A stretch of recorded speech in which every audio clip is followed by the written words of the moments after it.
Welcome to part 2 of this 2-part series on how to long toss for arm strength and endurance. In part 1, I answered the most common questions I've heard from the players and parents that I've worked with when it comes to long toss. We talked about what long toss is, why you should long toss, who can long toss, is long toss just for pitchers or for every position, how often you should long toss, the major benefits, and how you can get started if you've never done it before. If you haven't watched that video, I highly recommend watching that video before you watch this one, because that'll give you all the information you need to start a successful long toss schedule. In today's Bullpen Bulletin, I'm taking you through the entire throwing progression of a proper long toss session. I'm explaining the key things you need to focus on as you complete every throw, and exactly how to complete the entire session from beginning to end.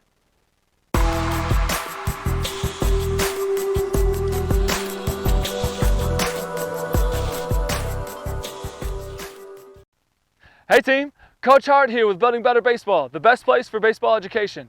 If you're a youth baseball player or a coach and you'd like to level up your game, be sure to hit that subscribe button, because I'm here every week with fresh tips and new advice on how to take your game to the next level. If this is your first video and we're meeting for the first time, I'd like to say it's great to have you and welcome to the team. And before we start, I want to let you know that I'm giving away a couple free guides at the end of this video, so be sure to stick around so you don't miss out. Now, let's make sure that you know how to complete a successful long toss session every time. The first thing we'll talk about today is your top focuses, or the top things that you should focus on during your long toss. Before we get into the throwing progression, the first thing I'd like to discuss are the big focuses you need to have throughout your entire long toss session. If you don't focus on these key things, there's really no reason to long toss, because you're only going to be reinforcing bad throwing habits. The first and most important key thing that you have to focus on is your throwing mechanics. Make sure every throw is made with proper mechanics. Remember, the whole point of long toss is to strengthen your throwing muscles, and you want to strengthen them in the exact throwing motion that you use in the games. If you throw rainbows, then you'll be strengthening rainbow throws. If you throw on a line to your target, then you'll be strengthening throwing on a line to your target. The second important thing to focus on is to always take your time. Don't rush through the progressions and just glaze over certain parts. Every part of the long toss sequence is just as important as the others. Some players, including myself when I was younger and I was first getting started, they don't spend enough time in the first part of the sequence. That's where you prepare your arm for the longer throws that happen at the end of the sequence. And once they get to the longer throws, they spend way too much time throwing at their maximum distance, and then they end up injuring themselves. For the best results, make sure every part of the sequence has your undivided attention. The third focus I'd like to quickly mention is one of the same tips that I used in my top 5 ways to take care of your arm video, and that's to always listen to your body. If you're going through the progressions and then you feel something in your body or your arm that just doesn't feel right, stop throwing. There's no need to make anything worse. The purpose of long toss is to get your arm stronger, and that definitely won't happen if you try and throw through whatever discomfort that you're feeling. Now that we know what to focus on, let's long toss. Before we even pick up the baseball, the first thing we have to do is we warm up to throw. When we arrive at the field, before we start throwing, we always have to get our bodies moving and warm up. When my partner and I got to the field, we always ran at least 2 poles to start. Depending on how cold it was, we ran more, but it was always at least 2. If you don't know what a pole is, it's when you go to the outfield fence on the left or right field foul line, and you run on the warning track from pole to pole. If you don't have a warning track or a pole, kind of like this field right here, there's no pole or there's no foul line out there, you would just go to the corner of the outfield where the foul line would be, and you would run all the way to the other side and then all the way back. After our poles, we would do some dynamic stretching like high knees, butt kicks, karaokes, shuffles, and stuff like that to get warm. We would end the warm-up with a little bit of arm stretching, where we would do arm circles, we would stretch our arm across, we would stretch it back, and we would just kind of move it around until it felt good to go and the blood was flowing. We always made sure that we had a little bit of a sweat going before we started throwing. If you're not sweating, you shouldn't be throwing yet. Make sure you always have a little bit of a sweat going before you pick up the baseball. So once we were all warmed up and we were ready to throw, we always threw in shallow right field, and we used the distance, the baseline distance between first and second base, as our distance marker. So the first part of the progression, we're just working on our upper half. We always threw this 1/4 of the distance between first and second base. Whatever your distance that you play on, whatever field size you play on, that's the distance that you should use from first to second base. And the first part is called 10 toes. 10 toes is just like this. All 10 of your toes are pointing towards your partner. We are not using our lower half. We are only focusing on our upper half to start. Our feet are just as wide as our shoulders, maybe a little wider. We have a nice bend in our knees like this. All 10 toes are pointing towards our target. And the throws are like this. We come here, we twist all the way. We need to make sure that we twist the entire 90 degrees.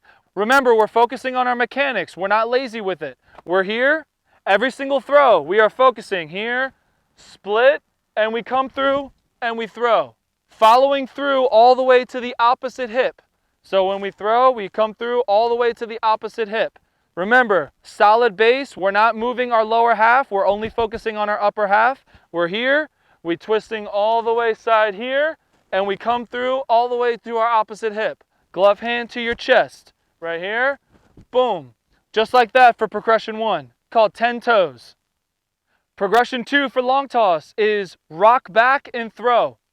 So the setup is we're standing sideways to our target, to our partner. We have a wide base. It's almost like you've already taken your stride to throw. So if you want to, you can take your stride, and just like when you take your stride, this is how wide it should be for progression 2.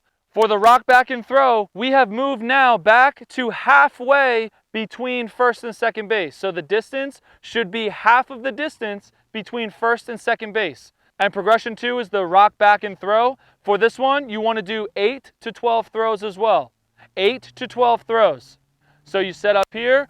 All we're going to do is we're going to rock back to our back leg just like this. When we rock back, we split our hands here, focus on mechanics, and then we rock forward and we come forward and throw. Notice how when I finish, my right foot did not come back off the ground. My back foot stayed on the ground. That's really important. So for the rock back and throw, all we're doing is here, we're going to rock back, split, come forward, and throw. Just like that. We want our chest to end up over our front knee just like this, back foot still on the ground. So in progression 1, we're only focusing on our top half. In progression 2, we're focusing on shifting our weight, because when we throw, even if we're pitching, we're shifting our weight from the back foot to the front foot. If we're in the field and we're infield here, we're shifting our weight from a back foot to the front foot. That's what we're practicing in progression 2. We're here, rock back, here, throw. Starting to use more of our body and shifting our weight to get our weight into our throw. For progression 3, this is just a normal step and a throw. We have now moved our distance. We have now moved to 3/4 of the distance between first and second base. 3/4, that's almost the whole baseline. Now we're just stepping and we're throwing. It is really important here to take your time and to focus on your mechanics and every single throw.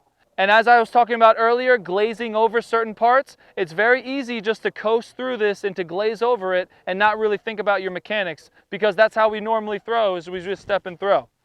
So progression 3, we do 8 to 12 throws, just like the first 2. So if you're a fielder, all you're going to do is you're going to start with your feet about shoulder width apart, just standing up like this. And all you're going to do is you're going to focus on mechanics. You're going to be here, you're going to come here, you're going to step, and you're going to throw. You can bring your back leg forward on this one. You can lift it up and bring it forward. We are starting to incorporate more of our body into our throw. Our arm is starting to get warm, and we're starting to feel pretty good.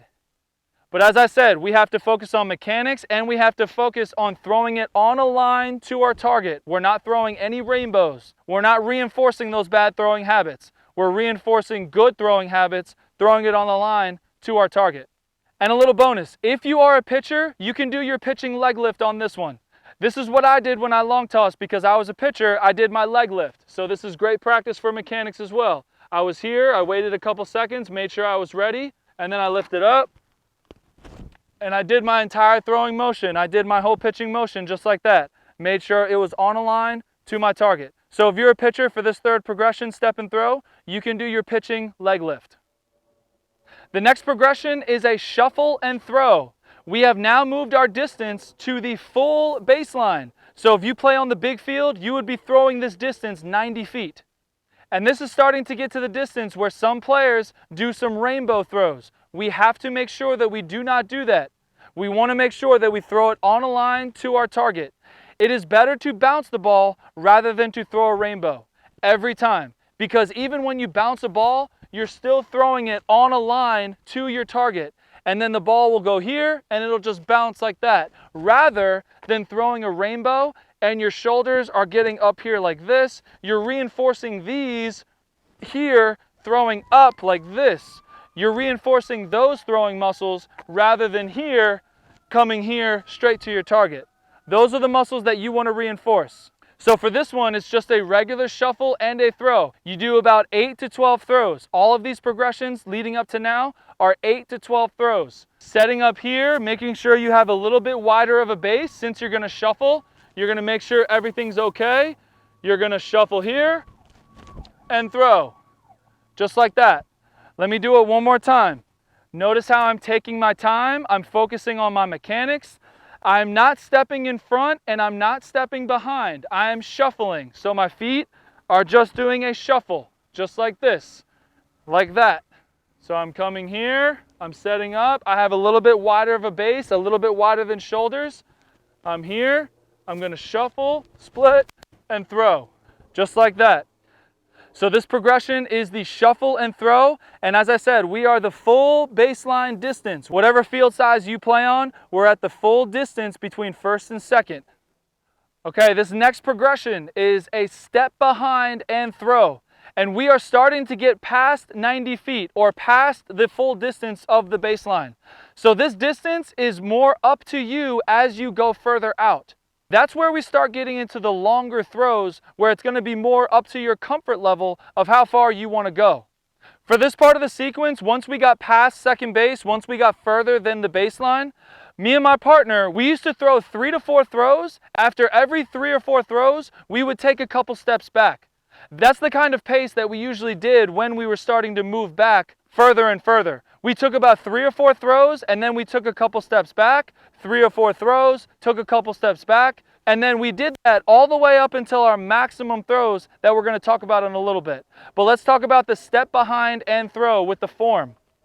So for the step behind and throw, it's very similar to the shuffle, but we are taking our back leg and we are stepping behind, just like this. We are stepping behind on our throw.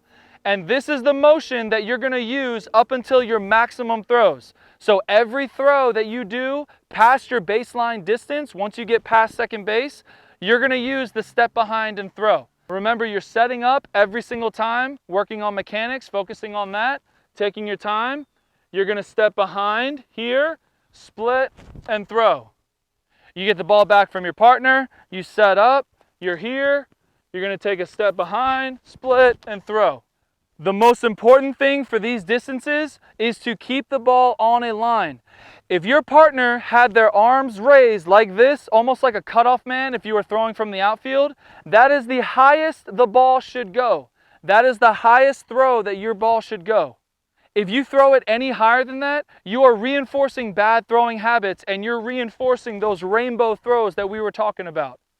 You want to reinforce throwing on a line to your target. And as I said before, it is better to bounce the ball a couple times on a line rather than getting it to them in the air but throwing a rainbow.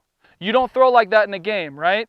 You throw on a line to your target every single time.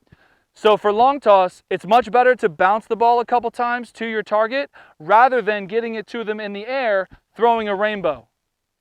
So this last part of the progression is your maximum throws. This is the farthest that you are capable, that your body and your mind and everything that you are capable of throwing the ball. You are giving it everything you have for your maximum distance. For your maximum distance, you do 5 throws, no more than 5 throws. We are still doing the step behind for our maximum distance. We are still throwing it on a line, no higher than if our partner had their hands up like a cutoff man. That is the maximum height that you should throw the ball. We are throwing it everything we have for our maximum distance. So we're here, stepping behind, here, boom, and throwing it as far as we can. A really good sign that you're at your maximum distance is if the ball bounces at least 3 or 4 times in order to get to your partner, or it could even stop in the grass. If the ball doesn't even get to your partner, then that can tell you your maximum distance. If you can throw the ball to your partner on a line in the air, you're not at your maximum distance. But for this level, like I said, we're only doing 5 throws at your maximum distance. It is very important to not do rainbow throws. It's very easy at this level of the maximum distance. It's very easy to get lazy with our mechanics and to try and throw a rainbow to try to get it to our partner. We have to fight that, and we have to keep on throwing it on a line. Remember, this is long toss. The point is to strengthen your arm. And I remember when my partner and I first started, I would be on the right field line and I could barely get it to center field when we started when I was 12. But by the time we got into high school and junior and senior year of high school, I could throw it from right field all the way over the left field fence. And that is from consistent long toss, but also not throwing rainbow throws, from throwing it on a line. Now that we've thrown 5 throws at our maximum distance, it's time to warm down. Your arm is probably pretty tired at this point, and we need to warm down. Just like if we were at the gym, we wouldn't just leave the gym, right? You don't want to throw your maximum distance and then just pick up and leave. You have to warm down your muscles from working so hard. The way you work back in is, first of all, you can either do the step behind like we were doing to progress out, or you can do the shuffles. So you can either do the step behind like this, or you can just do a regular shuffle as you're working back in. So working back in, you want to take 2 steps in on every single throw. So you're here, you step behind, you make your throw, you take 2 steps in. You step behind, make your throw, take 2 steps in. Every single throw, you take 2 steps back in until you get to 3/4 of the baseline. You do 5 step and throw accuracy throws at about 50% effort. So right here, when you're warming down and you work all the way back in, you get to the 3/4 of the baseline, and you get here, you do 5 throws at about 50% effort, and you just step and throw, really focusing on accuracy and throwing on a line. You do 5 throws here, boom. The reason you want to do these 5 extra step and throws is we just want to reinforce the accuracy. We want to reinforce all the motions and the mechanics that we were working so hard to do. We just want to reinforce everything before we go. And after you do these 5 last throws, you're all done with throwing. That's the end of the long toss session. The last thing we'll talk about today is a little bonus. And after your long toss session is done, you should always try, if you have time, you should always try to stretch and run if you can. A bonus tip before we close. If you have time at the end of your long toss session, it's always a great idea to do some static stretching for your arm and body. This will stretch out the muscles that you just put through a hard workout and help them relax after all that throwing. An even better thing to do if you have time and energy is to run more poles. If you can get a few more poles in at the end of the session, that will be the real cherry on top of a successful long toss session. Stretching and running will help with the recovery process so you can rebound faster and be able to throw again sooner. Lastly, make sure you ice when you get home. Ice is always great for any type of workout to help the recovery process and decrease muscle soreness that will come the next day. I'd like to hear what you think about this 2-part series on long toss. What do you think of the progression of the throws? Is it what you expected? Is this long toss session I described something that you could do to strengthen your arm? Leave a comment below and I'll be sure to reply back with my thoughts. Before you go, I want to make sure that you get your free guide. If you take a look in the description area, you'll find my free baseball equipment sizing guide. This guide explains all the equipment that we use in baseball, and more importantly, how to find the best size and what's right for you. There's also a free 2-hour practice plan for coaches who'd like help organizing their practices and just making the most out of the time that they have on the field. Be sure to grab your free guide in the description below. Thanks for hanging out with me today. I hope this 2-part series explained everything you were hoping to learn about long toss, and I hope that you can take what you've learned and start a long toss schedule for yourself. I'll see you next week for another edition of the Bullpen Bulletin.